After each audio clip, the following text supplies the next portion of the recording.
Welcome to the Galileo Capital Monthly Update.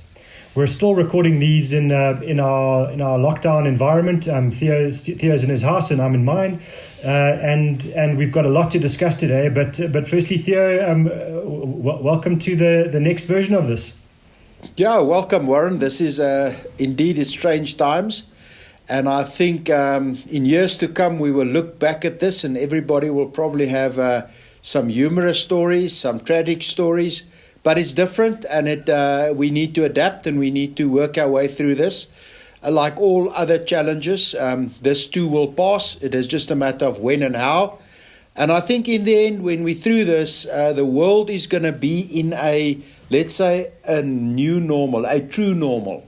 That true normal will not be the same as what it was pre-COVID, but it won't be necessarily the same as what you're experiencing during COVID. So I think a true normal will be something different. We will take some of the better things, some of the easier things, and we'll probably go back to pre-COVID and some of the other things. But yes, it's interesting times, and I just think one needs to focus on the more important stuff, make sure that's in place, and then just buy your time through this. And, I think I must say I don't enjoy when a lot of companies talk about how amazing they are and what they're doing through this time. But just for our clients, I think the Galileo business has functioned very well through this. I don't think we've had any hiccups.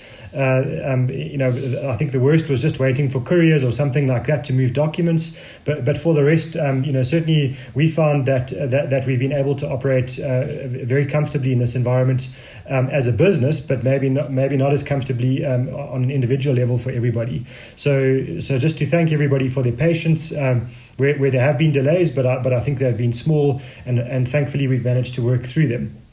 And I agree with you. I think also, I think a lot of people are moving back to first principles again in their own lives. And I think even as businesses, refocusing on what's important and kind of ignoring the frivolous stuff or, where we've been potentially wasteful in the way that we think about money and the way we think about life and spending both our time and our money on the things that are truly important and less on the rest. So I think there is a chance to reset. I agree with you. I don't think we come out of this as a fundamentally different human being or a fundamentally different business or a fundamentally different society, but there will be differences. No doubt that we will be changed by this.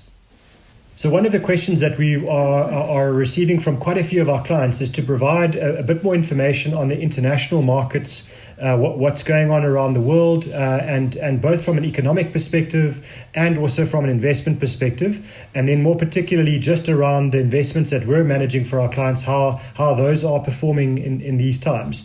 So I think that a great place to start is I guess the 20th of February when world markets dropped very quickly, and what is interesting about that February drop is I think it will become one of those noteworthy market events like October 1987, and I think people will give it a name. It will probably be the Corona crash, if I have to guess.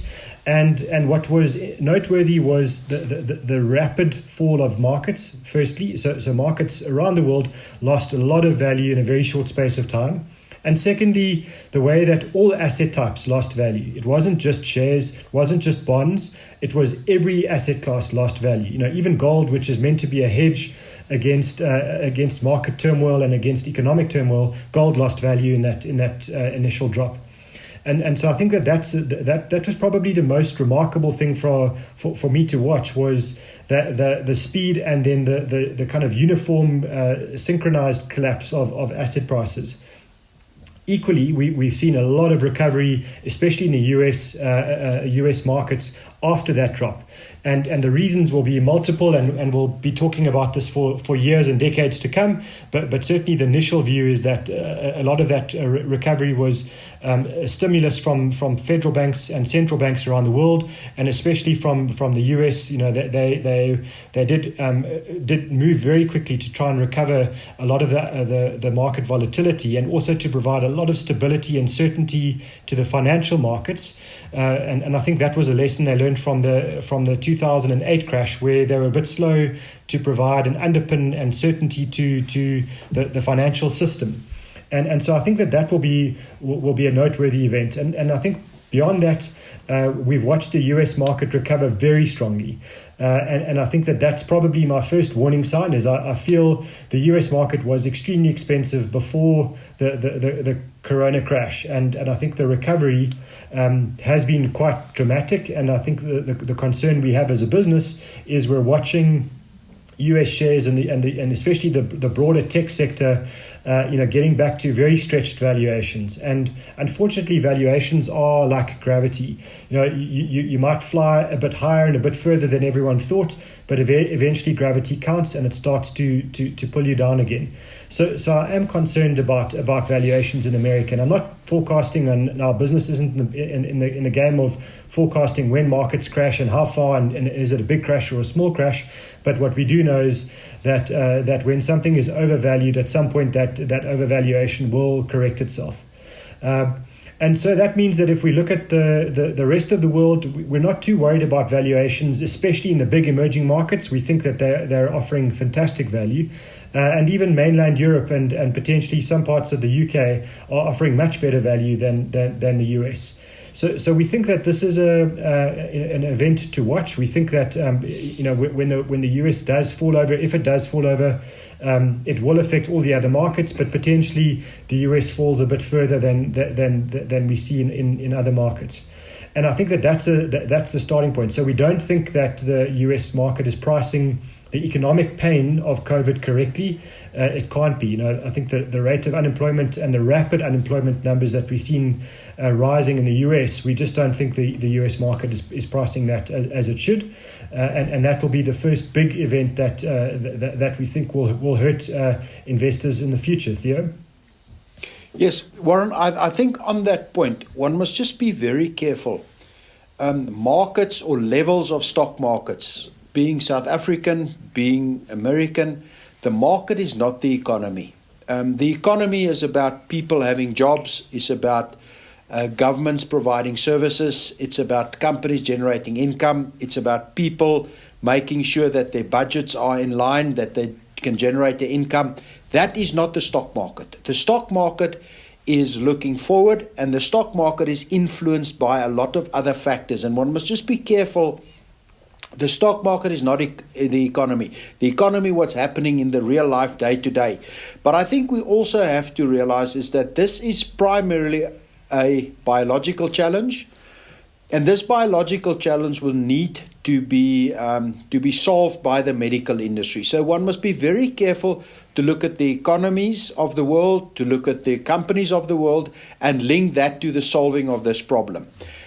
This problem is going to be with us for the next 6, 9, 12 months, probably until the middle of next year somewhere. And it'll only be really solved permanently when there's a vaccine, or that there is a kind of a herd immunity in some other format, that it is not a danger for people to do their normal lives again. That is going to take time. And unfortunately, in that time, I think we will still see volatility and we will see shocks. Remember, the big economic shocks from a GDP, South Africa and worldwide, still has to come. We still have to see what the impact of that is. We still have to see what the damage is. By that time, the markets could be in a complete different phase. Because remember, when we get GDP numbers or employment numbers, it's numbers that's happened. It's 3 or 6 months old. And when you look at company reports, company is based on future cash flow. So there's a discrepancy there, but I think my message is don't equate equity markets to what's happening in the underlying economy. It'll take the underlying economy a lot longer to survive or to get back on its feet than it might take equity markets. And I agree with you. I think equity markets, just like the COVID slump, or the corona slump, however it's going to be labeled at some point, was very fast, very hard, and very quick. I mean, in countries like Brazil, the market lost more than half of the value. It more than halved. Just as that, I think that was a very hard slowdown. I also think the buying up was very quickly, very sharp, and I think it might hold too much optimism in that rebound. And probably somewhere in the middle is where we will see volatility as we carry on for the next few months. And I guess the solution from a market point of view, if people are asking us when will the markets eventually turn on a sustained basis, it will be because the market is able to price a proper recovery to the corona crash. Yes, remember, markets, there's a few things that a market needs to ascertain value. It needs a bit of certainty about the future. Not a lot of certainty, just a bit of certainty. And why is that important? Markets need to see earnings visibility of companies, growth visibility of companies, and then be able to discount that back to a current value. And as earnings visibility comes clearer, the further you can see out, the more comfortable a market will become. And unfortunately, that might take a while. So I think the key message from that point of view is volatility could be with us, and we might even see second and third rounds of volatility. And so just to talk a little bit about the portfolios that we've been managing or suggesting our clients follow and invest in overseas, one of our core strategies has always been to try and get a split between indexed investments overseas and then a selection of value orientated fund managers. And the rationale for those value orientated fund managers is that they are able to move between the different asset types, so cash, bonds, property, and shares, and also look at different shares than the index. And our logic there has always been that if the market is efficient, and it usually is efficient over a long period of time, we will capture a lot of the returns from the market just by being in the index. But when the market is dislocated and when the market is fractious and either overly panicked or overly optimistic, then the good active managers are typically the ones that will be able to provide a lot of protection in bad times and potentially some upside in good times. And I think I must say that we've been really pleasantly surprised by the way that our international portfolios have done in these times. That synchronized loss that we saw and at the beginning of the crash in late Feb, early March was surprising, but the recovery from there has shown us actually that these portfolios are well constructed, and certainly the portfolios are down. There's no question. As you say, there are a lot of world markets that are down 50%, but a lot of our clients are getting much smaller losses that are in the region of 1 to 5 to maybe 10%, and at the extreme case, say 15% if they're have been heavily invested in very high growth shares, but that's the point of the split between the different types of investments that we own, the active and the passive, and also then the different kinds of asset types that are in those portfolios. So we've been around for a while as a company. We certainly lived through 2008 and were able to battle test our whole philosophy and approach. And that we think our clients came out of that very well, but certainly from an international perspective, this is the most money we've ever been managing for clients internationally, and it's the most diversified we've been internationally. And I must say, if I look back, I'm not happy that we're down. I'd love our clients to all be up at the moment and booming in their portfolios, but we need to understand markets are like the tide, and when the tide goes down, you need to make sure that you don't go down nearly as much as the main tide has gone down, and that you recover quickly. And I think that's where we are. We're in a position where our clients are okay, and they've actually come through this reasonably well, even though it's emotionally incredibly distressing to watch. Yeah, that's correct. And I think just from a point of departure, one must always remember that just as if you take on additional risk, you will have the additional volatility. And from our point of view, is we're trying to manage that in a way where we capture the returns when they are there, but trying to limit the downside risk. And I think that strategy proved well through this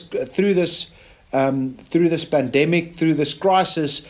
And I think if one were to look forward, I'm comfortable with the way it's positioned. I'm comfortable with the asset allocation, and I'm comfortable with the split between active and passive investments. So I want to start talking about our our domestic markets and our economy now. But before we do that, just to finish on the international side, we're always looking at the rand dollar, the rand pound, and trying to make sure that we're giving it as current view as possible.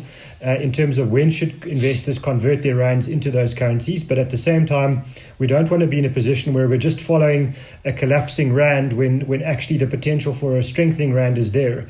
So we've been very careful and very slow to move our exchange rates, our targeted exchange rates for our clients.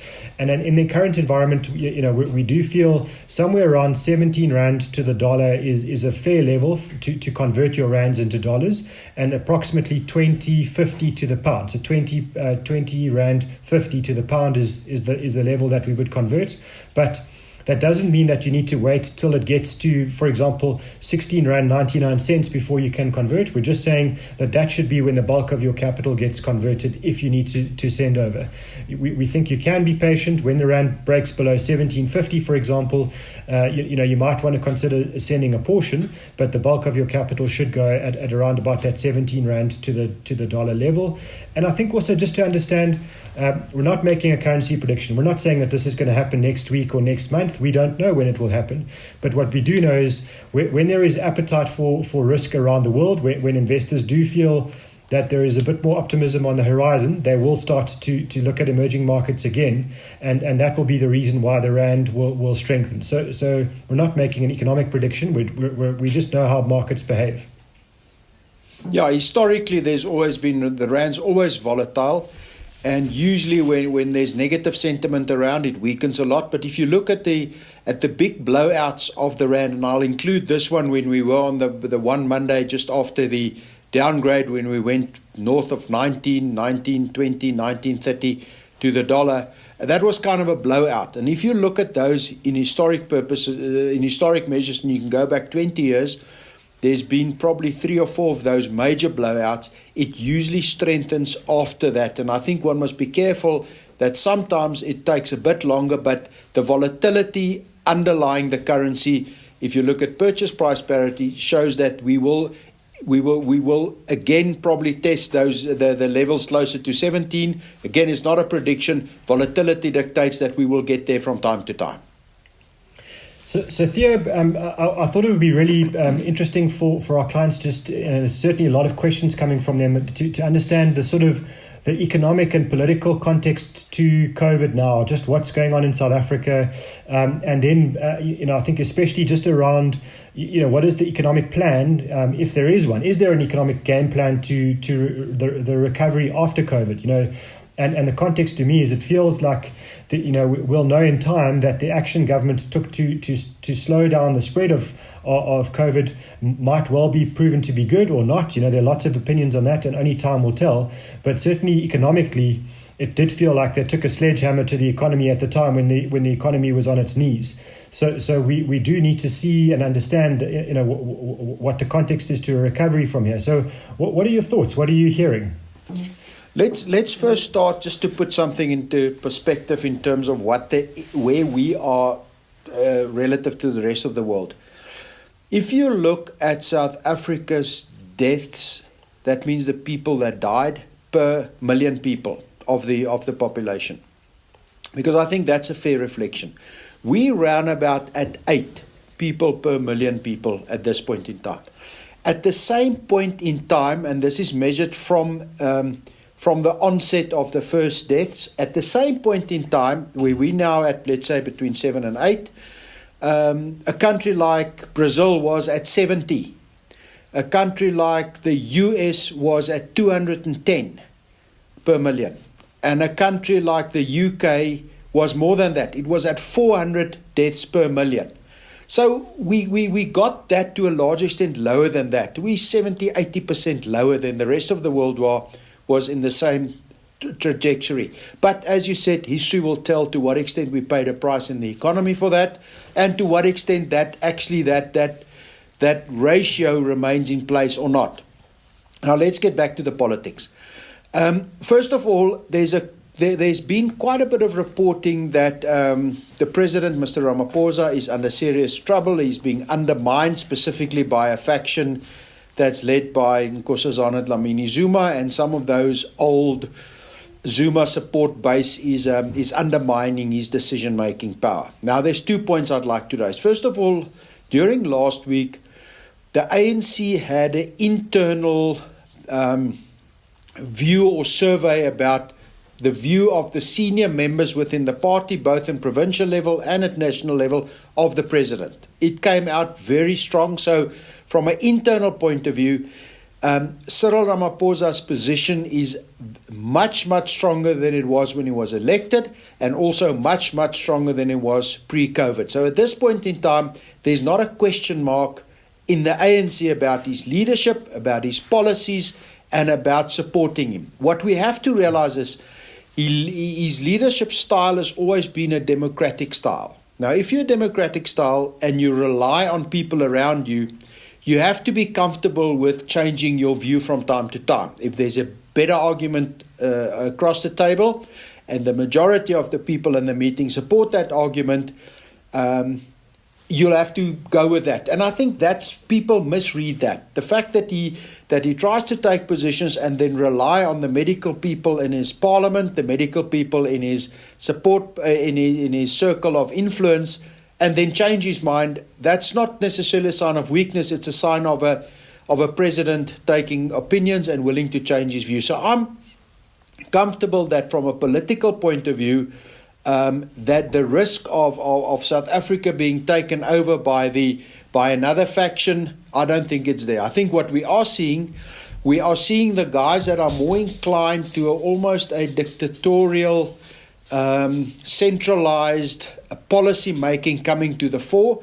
That is unfortunate, but we are seeing some of them coming to the fore. I also think what one must realize is this easing of lockdowns is simply moving the power or the decision-making away from the government and the security forces to the people involved in the lockdown. And I specifically refer here to the religious organizations. That what has happened is the decision-making power has moved away from Parliament and moved away from the security forces to the religious organizations and the church councils and the various functionaries in that to say, you guys have to make the decisions. You've got the same facts that we do. Make your decisions and see how you live by that. I also think what we just have to be very careful is the fact that our lockdowns is being eased. South Africa's big challenge will be in 2 or 3 months' time. It will be roundabout in August, could even be in September, and a few things will happen then. Probably at that point we'll have the maximum impact from a medical point of view. Where it will be exactly and what the numbers are, there's different models, and what these models all has in common is that we're 2-3 months away from our peak. So that's going to be the peak when the medical industry, with the whole medical system is under the maximum pressure, and we will unfortunately be counting people in tens of thousands, and unfortunately that will happen at that point. At that point in time, we'll also have the maximum fallout of the damage this has done to the economy. We'll see the GDP numbers, we'll see queues of unemployed people, we will see the conditions that specifically the poor in the country is in. So our big problem and our big challenge from a news point of view is probably going to be in August or even in September. And we just need to realize that. So again, it comes back to the point. Financial markets are not the economy. The South African JSE All Share Index is simply doesn't reflect the South African economy. Most of the earnings, most of the prices, most of the activity is not in South Africa, is worldwide. But I do think we have to be careful. The fact that we're easing lockdowns, we still, from a real underlying economic and medical point of view, the worst is still ahead of us, and probably in the next 2 to 3 months we'll see that.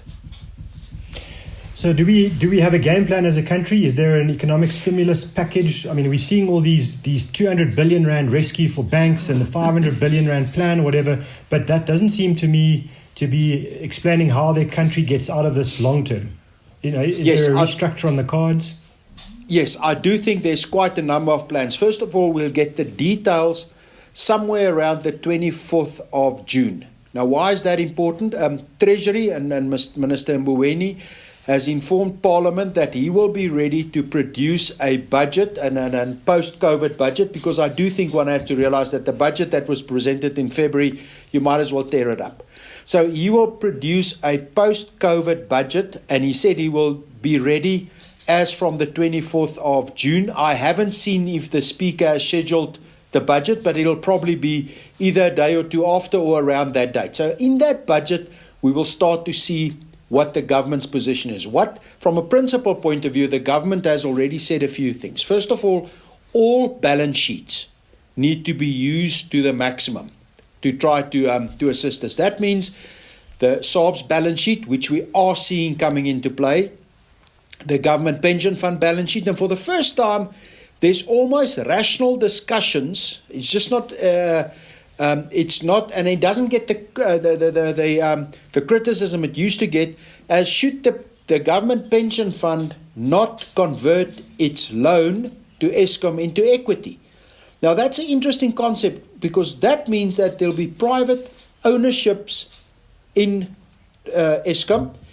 It will indirectly be the government, but it will be via the pension fund. So it's a different mechanism. It will be somebody that will sit on the board that will look at returns, that look at capital allocation. So that's one change we're seeing. Then we are seeing a strong focus on public-private partnerships, and I believe we will see big infrastructure public-private partnerships, and we will also see that the government will leverage its spending in terms of infrastructure with private money. Now remember, the biggest multipliers is things like low-cost housing. Because just think about it. Low-cost housing projects, there's no imported ingredients required. There's no imported skills required. And the product that you end with is specifically a product that's good to the community. So that's the kind of focus we will be seeing. But I do think if you look at the way that the government's so-called 500 billion plan was, and that's not a growth plan, that was a rescue plan. Of that, only a small percentage, less than 20%, came from new money. The other point that government will have to appreciate is how there's going to be a hole in terms of tax revenue of between 200 and 250 billion rand. How is that going to be funded? So, yes, I think Treasury is working very hard on a plan, and my indications is we will see private capital in some or other format involved. We will see all government balance sheets involved, and that includes some of the pension fund balance sheets, but the trick will be what's the detail in that, and we'll probably see that around about the 24th of June or just after that date. I think it's an important step now that hopefully, and we're not in a business of prediction, but if this government moves from having ideological debates to rational, almost scientific debates about what is if they could have the conversation about an economic multiplier as opposed to what's the role of labor and capital, etc., and just saying how do we actually spend our next rand to have the biggest impact on creating jobs, getting security for individuals, financial insecurity, then we're going away from ideological debates, and the problem with ideological debates is you don't need facts, you just need faith. And so that's the issue that we've had for the last decade is, it's easy for anybody who shouts the loudest to make the most attractive arguments. And I'm hoping that we see a dynamic change there. And it doesn't have to be kind of a quasi-civil war, kind of, internal bloodless civil war. It just needs to be a move in the style of addressing issues. And if that is what we're seeing now, then I become quite hopeful that we get out of this. I also, on that point, if you look at the latest, and I'm going to refer to that because that way, to a large extent, where government policy is been structured.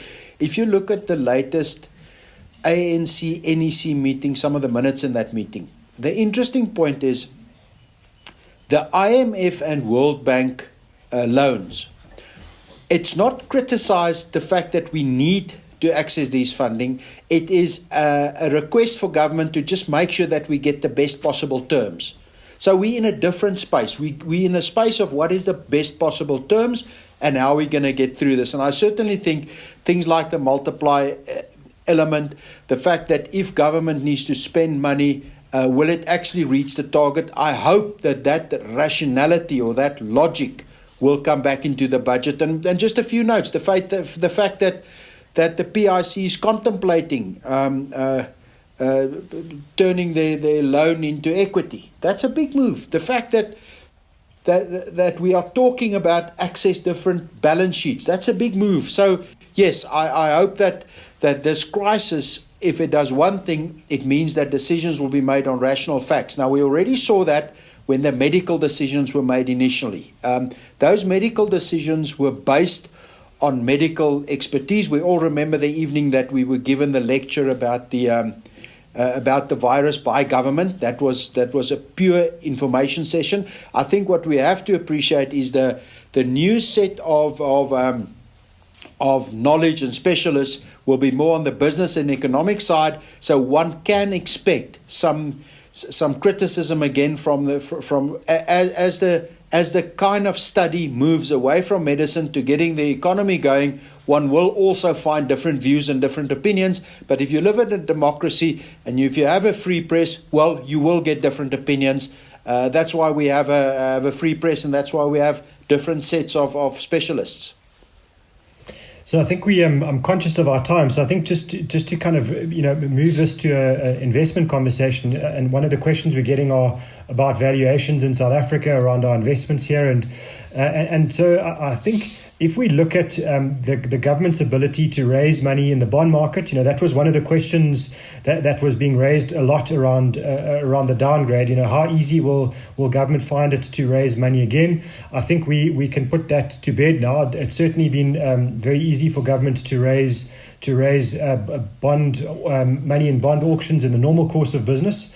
And we're not talking about now the big money that they would need to do new infrastructure projects, but just their normal day-to-day business. And I think if we talk about valuations on the JSE, it's easy to argue that a lot of the South African businesses that operate here, the banks and the like, at current levels are actually very cheap. To talk about the big banks and their dividend yields and their price to earnings ratios, they are well priced and they are well managed businesses, even if we're in a time of economic difficulty. And then, as you said earlier in the podcast, or in the session, that a lot of our international companies that are listed here aren't really going to be impacted by what goes on the SA economy, and a lot of those businesses are extremely well priced as well. So certainly once we see medical resolution internationally and we see an appetite for risk around the world, I have no hesitation in thinking that the JSE will recover alongside the other emerging markets. We're not going to operate in isolation from emerging markets. So even if we do the best job in managing COVID and get our economy going again, if the rest of the world isn't in a great state, we won't rise on our own. But if the rest of the world starts to move forward and starts to recover, especially from a sentiment point of view, the JSE will be lifted alongside. Yeah, I fully agree with you, Warren. We're inexpensive. However matrix we use, we are undervalued. But remember, something that's undervalued doesn't mean it's going to recover. There's other elements noted, as you say, about sentiment worldwide. My view is that, again, it is difficult to predict the profits or the earnings going forward. And if it's difficult to predict the profits and the earnings going forward, valuations will be difficult to justify. But yes, it is undervalued in historical terms. I do think it might take time, and volatility will be with us, but certainly it's undervalued. So I think I'm going to leave it there for us. Thanks, Theo, and thank you to all of our clients that have been really patient with us in these times. Certainly we do our best to make sure that the risk of the portfolios is appropriate and that they are, as much as possible, able to insulate you from big crashes. We think that that's happened, but certainly the growth that we're all desperately waiting for, is going to be a factor of many different issues around the world, and certainly something we're all waiting for. And we will keep you posted as we go, and we'll keep in this format for all the time necessary. And thank you for your questions. We'll certainly ask you for more. Thank you from my side. All the best. And this is uncomfortable times, and I think it's as much with seeing you through this as to making sure you prioritize the right things and focus on them. And please be careful. Too much news is not good at this point in time. So be careful not to read anything. Be careful of fake news, and be careful of daily reports. That is not necessarily the news.